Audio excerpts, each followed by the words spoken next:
Hey everyone, it's Ben Hardy here, and in today's going to be looking at the all-new Kia EV9. In today's going to be looking at the Wind version, and in another video we're going to be looking at the GT line. So you can see a couple different packages on the new EV9. With that being said, let's get right into it.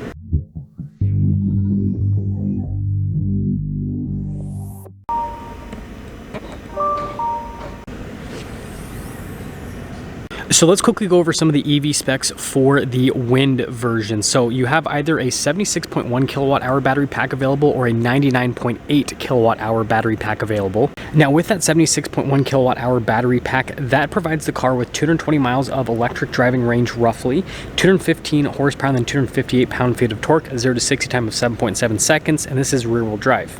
Now, still holding to the rear-wheel drive variant, you can upgrade to the 99.8 kilowatt hour battery pack. That changes the power outputs a little bit. 201 horsepower, 258 pound-feet of torque, 300 miles of driving range, and then an 8.8 second 0 to 60. And then finally, if you upgrade to all-wheel drive, that will jump up to the 99.8 kilowatt hour battery pack, giving this 379 horsepower and 443 pound-feet of torque. There is like a boost function where you can jump up to 516 pound-feet of torque. Electric driving range is going to be somewhere around the 250 mile range, and then 0 to 60 is going to be 5.7 seconds, but if you do the overdrive function, you're going to be 5 seconds, which is crazy. Now, all that you need to know about this little storage container is that it's big enough that it needs an escape button. Now, before we go over the front end, I do want to mention, if you want to see more videos just like this, then I recommend you subscribe because I post content every single day. So starting off with the hood, of course, we have the new Kia logo, and this is one of the matte paint colors you can get for the EV9. And then popping down to the lights, there's obviously some big differences between these lights and the Telluride, but you can see somewhat of a similar design language. And then notice how everything's obviously closed off on the front end, but you have a lot of body painted elements. And then notice there's like parking sensors there at the bottom, and that trim looks like the trim on the front end of the EV6. And when you put it all together, I mean, for an electric car, this has such a cool boxy design that you just usually don't see in this segment. Now, popping on the side here, our tire and wheel setup is 275, 50, 20 in the front and over in the rear. And you guys can see here with the wheels, obviously pretty crazy with the design, but they're also made this way to optimize aerodynamic efficiency. And then I love this black painted fender flare and then the trim along the side. It gives it a more premium look, but then it also kind of just makes it crazy. You guys will see from the side view. And then you've got a little bit of silver right there, which is pretty cool. And then notice how the mirror caps and the door handles are body painted, and yeah, we got pop-out door handles. But now you guys can see here with the two-tone look at the side view, really cool. Now around the side here, this is where the charging port is, so you just press those little lines right there, and then this is where you can access the charging. This does come with fast charging, all of that, and when you're done, by the way, just press it and closes it up. And this leads us to the storage area. So got a button right there you can pop. Obviously there's going to be a button on the key fob as well. But when it comes to storage behind the third row, it looks like it's relatively similar to the Telluride. It might be even a little bit bigger overall. And then we do have some more storage underneath.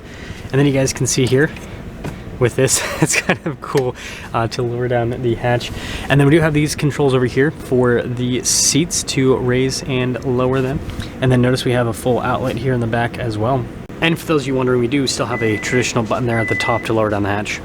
Now, wrapping things up with the rest of the rear here, again, love the boxy design. You guys can see here with the taillights, I mean, just look how sharp that is. And then notice again with the new style Kia logo, and then of course got little EV9 badge and then parking sensors at the bottom. But yeah, let me know what you guys think about the overall looks here on the EV9. Now we do have a sunshade here for the rear passengers, and I really like the material use here. So a lot of it is recycled materials, sustainable materials, and not only does it have a really nice like feel to it, there's actually a really cool smell to it. I know you guys can't smell through the camera, but you got to trust me on that one. Anyways, love the look of that door handle. That's cool with the design. And then you guys can see here in the back, we've got heated and ventilated seats. And speaking of seats, look at the design here with these seats. We'll see if they're comfortable, but you've got a bunch of power adjustments there on the side as well. Now, legroom back here is actually really good. We've got a little storage pocket, and you guys can see some cup holder action. And of course, you can adjust the front seat here from the back. And it looks like we got a little USB action here as well, and then some vent stuff on the top. We do have our own climate zone here in the rear, and the cool thing about the rear climate is it's completely separate from the front. And then you guys can see we also have a sunroof up top, and I really like the feel of the headliner. I know a random point, but it feels nice. Anyways, headroom is also good. Now back here in the third row, you guys can see we've got some storage space right here. We've got some more USB action. And I actually do fit back here. It's pretty typical in terms of the space for a 3-row crossover. So again, feels similar to like Telluride, maybe a little bit bigger. And then headroom back here is great as well. And again, the seats back here just as nice as the center seats. Definitely have a nice comfortable feel to them. Now one last thing before we pop to the front, we do have this storage bin here in the back, which also kind of adds to the practicality. It also pulls out to be like a little table essentially, which is cool. But yeah, that adds to the practicality there. Now taking a look at the front door panel, you guys can see soft touch here at the top, and then look at all of the padding down below. Again, similar design as what you have in the rear. Notice we've got controls for like the heated and ventilated seats. You got like heated steering wheel as well, memory seats, all of our window controls, the normal area. You've got your power folding mirrors, and there's a quick look, and they of course have blind spot monitoring as well. And then taking a look at the front seat, I love the headrest mesh there. That's really cool. And then you guys can see again with the design all down the center. And then we've got all of our adjustments. We do have a massage seat as well for the driver. That's another thing I should have mentioned. Looks like the button's right there for that. Anyways, you guys can see the parking brake here. And then for the hatch, that's just to open up the front trunk. And then you guys can see for the charging, and then obviously your stability control. And then the steering wheel itself is power adjustable. Now here's a look at the steering wheel. It has a nice feel to it overall. 2-spoke design. We've got some paddles here in the back for the regen system.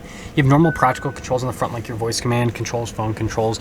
We've got cruise control as well as lane keep assist, and it is adaptive. And something to mention with the lane keep assist, it's like haptic feedback. So basically how this works is you just have your hand on the steering wheel to be able to sense your hand instead of having to constantly grab and jerk the steering wheel to make sure that it's you're touching it, which is pretty cool. And then we actually have a 4-wheel drive lock button here at the bottom, and then your drive mode select as well, which is really cool to have that all on the steering wheel.